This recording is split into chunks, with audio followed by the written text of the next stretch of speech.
Hey everybody, this is Dennis Prager. Welcome to the Dennis Prager Show. Now, as you probably know, I am on a listener cruise off the west coast of Africa, a very exotic cruise. And I know that I am in great hands, and that enables me to be very relaxed on these trips. So enjoy Mark Eisler. Mark Eisler filling in for Dennis. He said that about all the hosts, so, it doesn't mean as much, right? He didn't say anything individually about me or anything.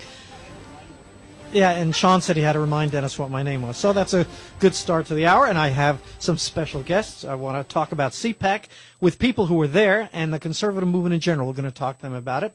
Let me introduce them. Dr. Gina Loudon is the host of Smart Life with Dr. Gina on Money Biz Life Network and an anchor at Politichicks TV. She's a frequent commentator on Fox News and Fox Business Network, and the co-author, along with my other guest here, Politichicks co-anchor Anne-Marie Murrell, and Morgan Brittany, who's also a friend, couldn't be here with us, and a new released book, What Women Really Want. So we're going to talk about that in a little bit. And Anne-Marie Murrell is my next guest, the original anchor and national director, editor-in-chief of Politichicks TV, which was nominated at CPAC 2013 as the People's Choice Blogger of the Year. You didn't get it in 2014? You know what a troublemaker I am. I know. We will forever be nominated, though, so that's good. That's terrific. And Anne-Marie has been a contributing writer for Town Hall, Daily Caller, Front Page Magazine, The Blaze, and more. She's written a book, as we said before, and we're going to ask them about that. You can find Anne-Marie on Facebook and at Twitter at what? Politichick AM? Yes. Yeah, that's it. So what's the new book, What Women Really Want? Gina, you go first. You go. Well, we were just really trying to answer the question, where is this imagined war on women? We keep hearing all about this war on women that's supposed to be happening, and we're supposed to feel so violated over it, so much so that we want to give up all of our freedoms, give up even the right to life for our baby. We want to hawk our entire careers, I guess, to be on welfare and get free birth control like Sandra Fluke. I mean, we have really a lot at stake here, and so we wanted to ask the question, really, where is that war on women, and what do women really want that we're supposedly not getting out of what looks to me like a pretty solid GOP platform if I'm looking at it? So that's what the book is about. And you may not know this, Sandra Fluke was thinking of running for Congress here in California based on what? I don't know, getting up at the convention, Ew. and now state senator or something she's running for. That's what happens, right? Yeah. It's such a terrible war on women, I guess, that the next thing after a little publicity and she's running for office. Anne-Marie, Exactly. Anything else on the book? Oh, we're just so excited. We, like Gina said, we want to combat this phony war on women, and we're going to, and the thing is, they're terrified of us. Everyone is terrified of the conservative woman because no matter what they do to us, no matter what they say, we're like the Terminator. We just keep coming back stronger and stronger and stronger, and we're mad. We're tired of this. I wish you weren't so calm and had a point of view. Who and what are the Politichicks for people out there? Well, that's an Anne-Marie question. She actually is our national director of Politichicks, and she's been with them from the very inception of the project, which has grown and just exploded now into something that is really one of the strongest national movements out there politically. Oh, cool. And it's been amazing. We've got 45 writers right now across the United States. They're activists. They're fighting Common Core. Was it your idea? I didn't even know that. No, it wasn't my original idea. Okay. It's Liberty Alliance. Okay. They're the ones that own Politichicks. We started as a talk show. It was me and Victoria Jackson and two other women. But that kind of morphed and changed into what it is now. And now it's mostly original content on our website, politichicks.tv. And we're changing the world. We're fixing it. That's terrific. And what made you go to CPAC? How many years have you guys gone to CPAC? Oh, Gina's the pro. I can't tell you that, or I'd have to kill you. Phyllis Schlafly, when my husband was a newly elected state representative, green as we could be, we were straight out of college. He was recruited to run in his home district that he'd grown up in. And Phyllis Schlafly took one look at us and said, "You don't have a clue to life what you're doing, kids. I'm going to take you to CPAC." And so Phyllis took us back in the day when CPAC was truly the Conservative Political Action Conference. A lot has changed since then. I've been going mostly since then, and it's always a good place from a networking perspective to kind of get the pulse of the American conservative leadership's taken a little bit of a different direction, and Anne-Marie can talk more about that. But it still is just generally speaking the watering hole, the social networking for real of conservatism out there. So it's still a fun time to go. Yeah. It is fun. I've never gone. Never had a you should desire go. to. No, Well, I don't have the time anyway. But that's true. But you've been there the last number of years, Anne-Marie, right? Yes, yeah. And so why do you go? Same reason? For the same reason, it's a great place to network. It's a great place to see all of your peers and people that you admire. It's a great place to get content for me, to get a lot of content for Politichicks. But yeah, it's not necessarily something that I think is, I don't want to use the word helping. It's not really doing a lot, I think. And Ann Coulter said in our last hour that the only chance she got to talk about illegal immigration, as an example, was in that little forum panel discussion, whatever it was.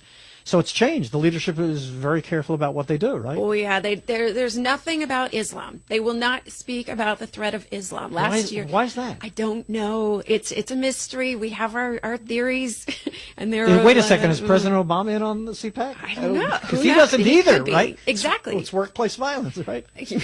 Well, Mark, Yeah. you know that there is a party elite effort to chisel the issues down to something that makes whatever nominee they want to shove down our throat next palatable. And that's exactly what's happening at CPAC. It's strongly influenced by the elite in Washington, D.C., and it has gone out of the hands of the grassroots conservative and into the hands of the power elite, GOP, Boehner, and the rest of them.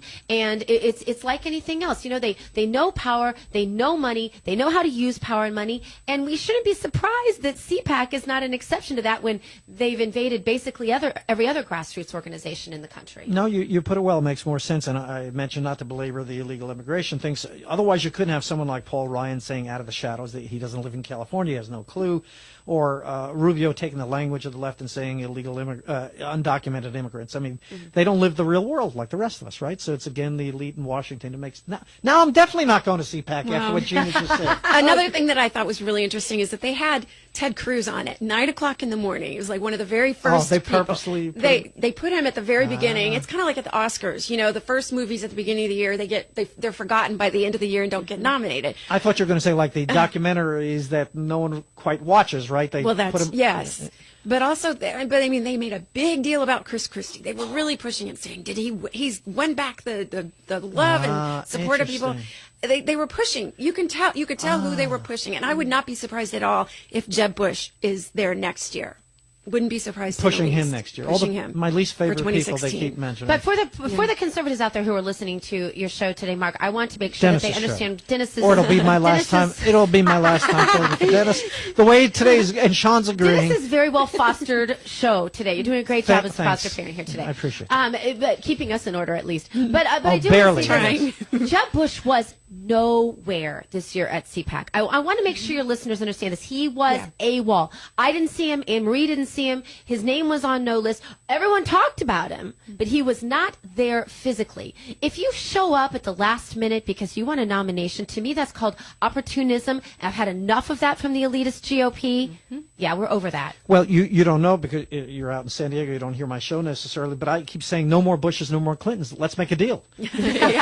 over Perfect. 300 million people, and we got to keep going back to Bushes and Clintons. Thank you very I don't. Can we I don't just think throw so. Kennedy in the mix there too? While might we're as at well. it. Are they still around? I didn't even know. I don't know. There's probably some sprouting up somewhere. There is actually one is running for something here, a supervisor or Congress or something. Yeah, you're right, Gina. And you don't even live here, and you knew that. How about that? All right, let's go over some of the people. So Rand Paul wins the straw poll. You guys probably like him better than I do. I have that feeling. Gina got an exclusive interview with him for WND.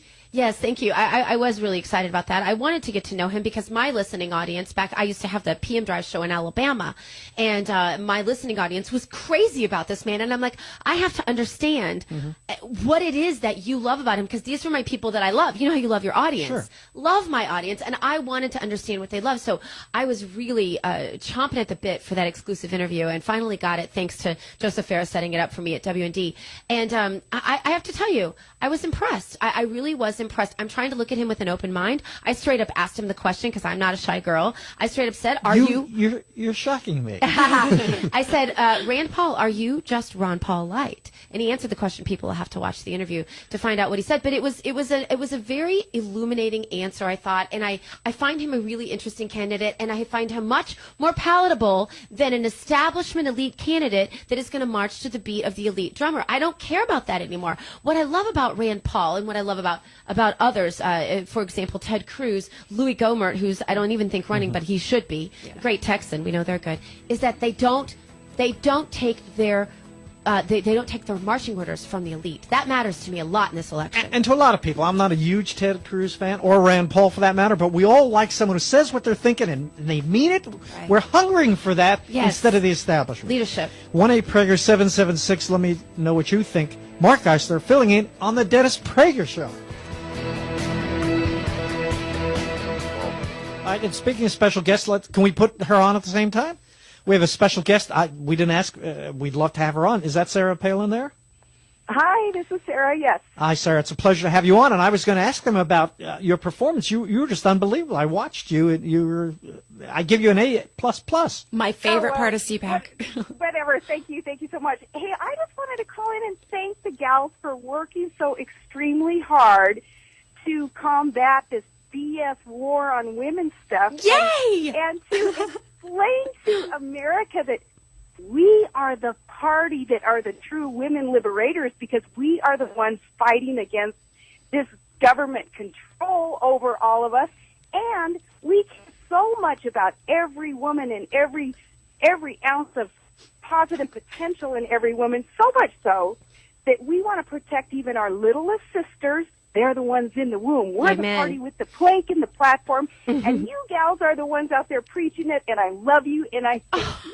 Sarah, thank you so much, Governor. We absolutely love you, too. Been a longtime fan. You'll remember our sons with Down syndrome played together many times while we were speaking, and you've always been super gracious. You always run through a crowd at my son Samuel and grab him out of my arms whenever you see him, and I've always had just great admiration for you, and all the politichicks have great admiration for you, and you, I have to say, are a huge part of the inspiration for our book, What Women Really Want.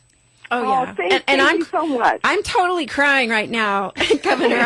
This is Anne Marie Murrell, and I tweeted your almost every single word of your speech. I was tweeting every word. And Sarah, brilliant. This is the host filling in for Dennis, Mark Geisler. I do this frequently. And Republicans, conservatives, we're the ones that don't see people as groups. We see people as individuals, and we're accused of just the opposite, a war on women. We don't even see people that way. Exactly. Who is it that is stereotyping women? Yes. Is it those who believe that every woman is a powerful, capable, strong individual, and we judge them on the individual merits? Or is it these who would love women, especially together, and try to create this victimization envelopment of these women? Women are stronger and more capable and deserve better than that. So it just amazes me that there are some quasi-intelligent women who buy into this crap. It blows my mind. And when I find out that a woman does buy into it, I'm like, dang, she disappoints me. Now I realize she's not that smart. Well, Governor, it's just like with minorities. How they could, I say on the show, in my local show all the time, how they could vote for the very people that think so little of them that they can't come up with voter ID as an example. It's all a put down. Well, that's right. So the guests that you have today, I tell you what, they are the spokespersons for this cause, to open America's eyes and disallow this buying into, this bogus argument that conservatives would be the one that diminish or demean women. It is so opposite of all that, and these gals are perfect examples of that. So thank you for having them on. I get goosebumps listening to you on the radio, girls, and keep up the great work. Thank you, Governor. I'm going to go too. out on a limb. Can we get your endorsement for our book? Yeah, absolutely. We're going to send you a copy. I would love to, whatever I can do, and I'll post it, I'll tweet it, I'll Holy do cow. whatever you need me to do. You guys are awesome. God bless you, Governor. Thank you. The good thing, Governor, is they're not very aggressive. You know. Oh, me either. We're Mama Grizzlies, like you said, and so. But Governor, we're always fighting the media. Look what they did to you. They painted you into a caricature that's not even close. And we all have to fight that all the time. We're fighting the media. We're fighting the left. It never ends. And it's amazing. You know what I always say? I'm a teacher by trade, too. I always say it's not amazing that kids come out of school and that they're Democrats or liberals. It's amazing any of them come out as conservatives after they've been indoctrinated so long.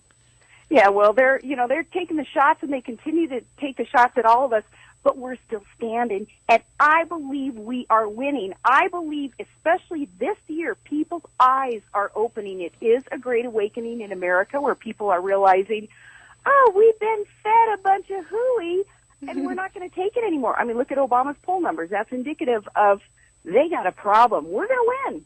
Well, you are terrific, Governor. Amen. You're not running for president, are you? Yes, please. Well, today I'm just running around. That's how I Well, car, and I happen to have an empty car with no children. That's why I got to call in a little bit of a quiet time. So, but hey, I'm just pulling up to the house now, so I have to jump out. Absolutely. We thank you for calling. I'll listen to you all inside. God bless you, Governor. Thank you so much for calling in. You betcha. Thanks. Thanks so much for calling the Dennis Prager Show. We even got a you betcha mark. I mean, Oh, how I it love get any better